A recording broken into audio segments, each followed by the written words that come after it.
Que en España haya familias donde haya dos hermanos metidos en política no es algo extraordinario, puesto que se dan bastantes casos y en distintos partidos, como los hermanos Fernández Díaz en el Partido Popular o los hermanos Solana en el Partido Socialista Obrero Español. Lo que es más original es cuando hermanos militan en diferentes partidos. El caso más llamativo fue el de los hermanos Martínez Maillo. Mientras que don Fernando Martínez Maillo era coordinador general del Partido Popular con el señor Rajoy. ¿O qué podemos esperar de un partido socialista que ficha a una tránsfuga para hablar de regeneración? Su hermano, el señor Zacarías Martínez Maillo, era portavoz del PSOE en el Ayuntamiento de Majadahonda, aunque no duró demasiado tiempo por allí.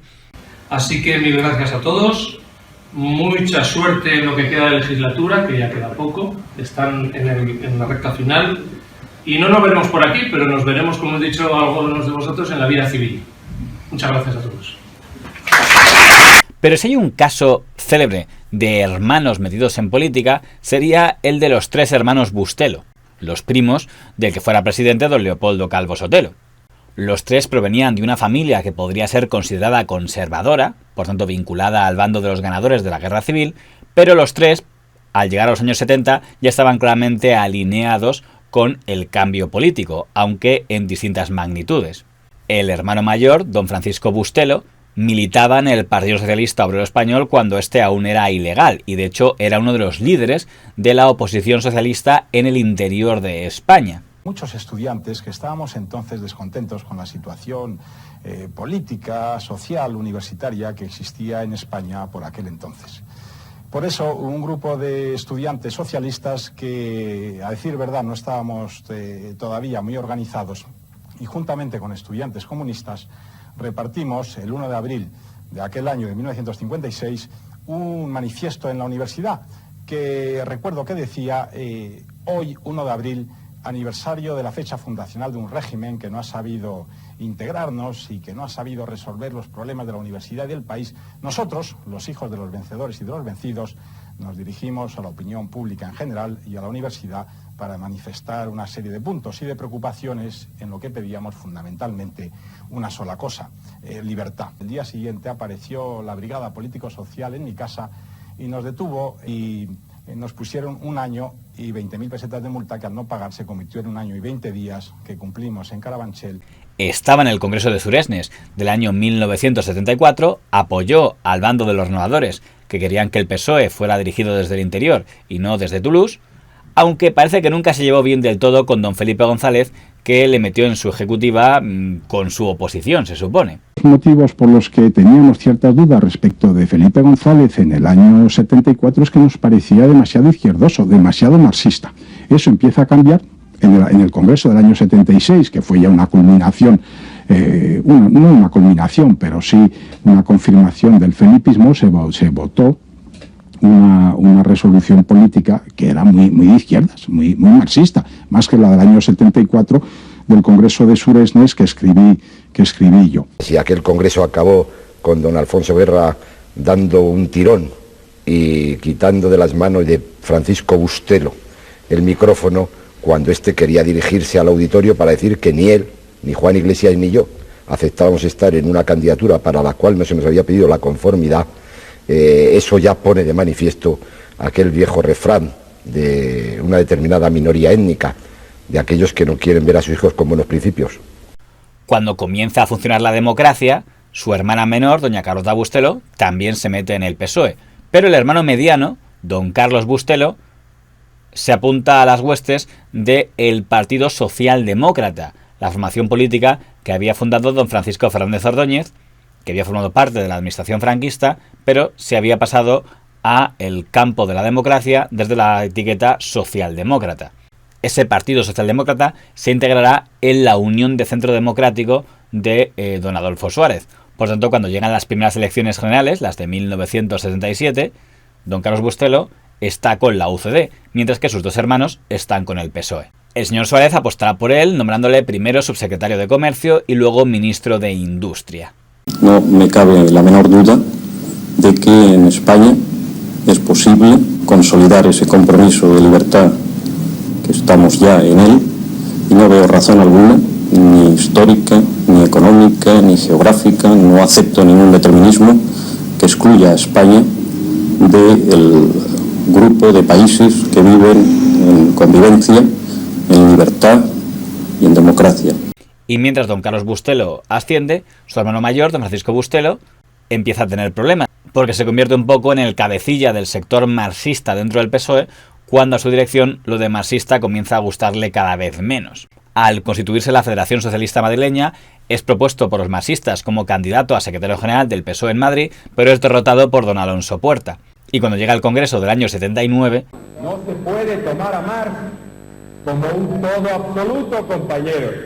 No se puede. Don Felipe González propone quitar el marxismo y al señor Bustelo es a que le toca defender lo contrario, mantener el marxismo. Curiosamente, en aquella votación gana el señor Bustelo, pero entonces don Felipe González se marca un órdago. En este Congreso, Felipe González ha sufrido una derrota moral. Se repetirá el Congreso, don Felipe González arrasará y el marxismo será suprimido. Y luego en el año 78 o 79, cuando ya se ve que hay posibilidades de que el PSOE gane las elecciones, entonces es cuando Felipe González da un giro enorme, que a mí me parece que era más oportunista que pragmático. Y con eso también el señor Bustelo quedaba apartado de cualquier puesto directivo y a la larga también de cualquier puesto relevante en las listas. Se convirtió en uno de los portavoces de la corriente crítica de izquierda socialista y se refugió en el rectorado de la universidad. Eso sí, en su etapa como rector universitario se convirtió al juancarlismo, siendo uno de los políticos del PSOE que más apoyó públicamente al rey Juan Carlos I, escribiendo don Francisco Bustelo una célebre columna explicando por qué era juancarlista. En aquella batalla interna de los socialistas, doña Carlota Bustelo no está con su hermano, está con don Felipe González. De hecho, ella sí sigue siendo diputada del PSOE durante aquella legislatura 79-82. Cuando llega al poder don Leopoldo Calvo Sotelo, no cuenta con su primo Carlos como ministro, pero lo pone al frente del INI, donde estará hasta el final del gobierno del señor Calvo Sotelo. En abril del 81 fue nombrado presidente del INI. ¿Qué así ahora? Supongo que luego se hablará mucho del INI esta noche, pero así a bote pronto, ¿que hay mucha diferencia entre el INI del régimen anterior y el INI de ahora? Es una pregunta, más bien así a bocajarro bastante difícil. Yo creo que sí hay diferencia. Hay diferencia, hombre, sobre todo porque en el entorno en que se está moviendo el INI es completamente distinto. El conjunto de empresas públicas que se agrupan en el Instituto Nacional de Industria en expansión económica, en que todo funcionaba y que cualquier empresa ganaba dinero, a el INI a partir del año 73-74. Por tanto, cuando llegan las elecciones del año 82, doña Carlota Bustelo sigue apoyando al PSOE, don Carlos Bustelo en teoría sigue apoyando a UCD y don Francisco Bustelo en teoría sigue apoyando al Partido Socialista Obrero Español, aunque sea crítico. Como era de esperar, don Felipe González no cuenta con don Francisco Bustelo, pero sí cuenta con doña Carlota Bustelo, a la que pone al frente del recién creado Instituto de la Mujer, siendo la primera persona en dirigir el citado instituto. ¿Y qué hace el Instituto de la Mujer ante estos casos? Bueno, nosotros hacemos sobre todo información, hacemos campañas en colaboración con el Ministerio del Interior, explicando qué dice nuestra legislación, sí, que tienen derecho esas personas, esas mujeres que sufren malos tratos, lo que deben hacer cuando eso ocurre. En las elecciones de 1986, la señora Carlota Bustelo vuelve a apoyar al PSOE y don Carlos Bustelo apoya a un nuevo proyecto político que se ha creado llamado Partido Reformista Democrático, alias la Operación Roca, que no le irá demasiado bien porque saca 0 diputados. Aquellos que la sociedad se ha olvidado repetidamente de ellos. Don Francisco Bustelo se supone que apoyaría al PSOE, aunque cada vez es más crítico porque, por ejemplo, no apoyó la postura del PSOE en el tema de la OTAN de ese año. Y poco después, don Francisco Bustelo opta por dejar el PSOE y pasarse a Izquierda Unida. ¿Cuántos años, Francisco Bustelo, de militancia en el Partido Socialista Obrero Español? Pues yo ingresé en el año 56, o sea que fíjese usted, llevaba 33 años. ¿Desde cuándo Francisco Bustelo, por ejemplo, no habla con Felipe González o con Alfonso Guerra o con algún miembro de la cúpula del Partido Socialista Obrero Español? Bueno, alguna vez, ocasionalmente, incidentalmente, que me los encuentro, pues mantenemos las formas y nos saludamos, pero hablar de política desde hace mucho tiempo, porque precisamente una característica de estas personas es que no dialogan, que solo admiten dentro del partido posiciones incondicionales, sino que además es un partido que no existe nada más que una una posición política admitida, que es ser felipista, simplemente pues lo que diga el jefe, y eso es muy malo. Y en la campaña electoral de 1989, mientras que doña Carlota Bustelo sigue apoyando al PSOE, su hermano mayor, don Francisco Bustelo, hace campaña y forma parte de las candidaturas de Izquierda Unida. ¿Qué opinión tiene don Francisco Bustelo, que es el hombre cuando habla, yo no sé por qué, el que más duele dentro del PSOE, por algo será? El PSOE ha sido quizá el partido menos malo estos años pasados, por eso la gente la ha votado, pero tiene, y quizás sea prueba de la falta de desarrollo político de España, tiene muchas cualidades, pero tiene unos defectos enormes que se han puesto de manifiesto y se han puesto de manifiesto hoy, y en realidad lo que ocurre es el resultado de lo que me parece a mí que son defectos muy grandes. A finales de 1991, el señor Francisco Bustelo se enfrentará a don Julio Anguita. De hecho, el señor Bustelo acusará al señor Anguita de ser felipista, porque según el señor Bustelo, aunque el señor Anguita fuera tan crítico con el señor Felipe González, su forma de dirigir Izquierda Unida era la misma que la del señor González en el PSOE, muy personalista, los hiperliderazgo que se diría ahora. Ahí os quedáis con el problema. ¿Sabe que Francisco Bustelo sobre eso escribió que usted se comportó como Felipe González, dijo, con el marxismo, de no se hace lo que quiere y dimite? No, pero es distinto, porque ahí el señor Bustelo fue muy ligero de lengua. Aquello es una cuestión de tipo teórico y político, de política. Lo mío fue estatutario. Las normas que estos señores exactamente violaron la ley, la federal y la valenciana. De modo que no es lo mismo. O sea que el señor Bustelo debía enterarse un poquito más. A partir de ese momento, don Francisco Bustelo deja de hacer campaña a favor de Izquierda Unida y en realidad a favor de nadie, y permanece en segunda fila política, aunque se supone que sigue en Izquierda Unida. Mientras que su hermana, doña Carlota Bustelo, ya metida de lleno en el activismo feminista, también queda en segundo plano. Igualmente, don Carlos Bustelo. No será hasta el año 2003 cuando don Carlos Bustelo vuelve a aceptar un cargo en la administración cuando el gobierno Aznar del Tribunal de la Competencia, con lo que quedaba en la órbita del Partido Popular. En 2008, el señor Bustelo, satisfecho con la gestión del señor Rodríguez Zapatero, anuncia que vuelve a afiliarse al Partido Socialista Obrero Español, con lo cual tendríamos a un hermano más o menos cerca del Partido Popular y otros dos hermanos claramente en el Partido Socialista. Pero cuando don Carlos Bustelo volverá de verdad a militar en un partido político será en 2019.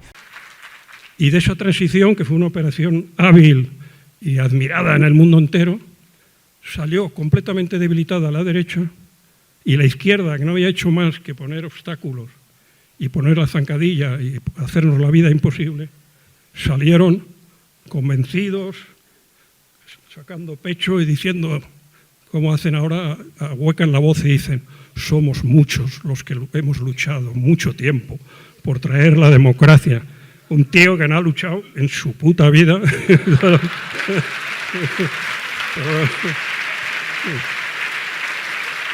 Pero la gente se lo cree. Cuando aparecerá públicamente apoyando a Vox. De hecho, será uno de los creadores de la famosa Fundación Disenso. Mientras que en teoría sus dos hermanos restantes permanecen en el Partido Socialista. Una cosa, yo vivo en los 9 ministerios. Desde 2 ventanas de mi casa veo una estatua homenaje a un político español. Ese político español es Largo Caballero. Es un horror de estatua, es un túmulo, tal, y arriba hay... Y además yo creo que el nombre se ha ido borrando, porque si hay alguien en la historia de España que no merece nuestro homenaje y nuestro honor, es Francisco Largo Caballero. A pesar de estos cambios, hay que decir que los hermanos Bustelo nunca han competido directamente, lista en la que figure un hermano contra lista en la que figure otro hermano.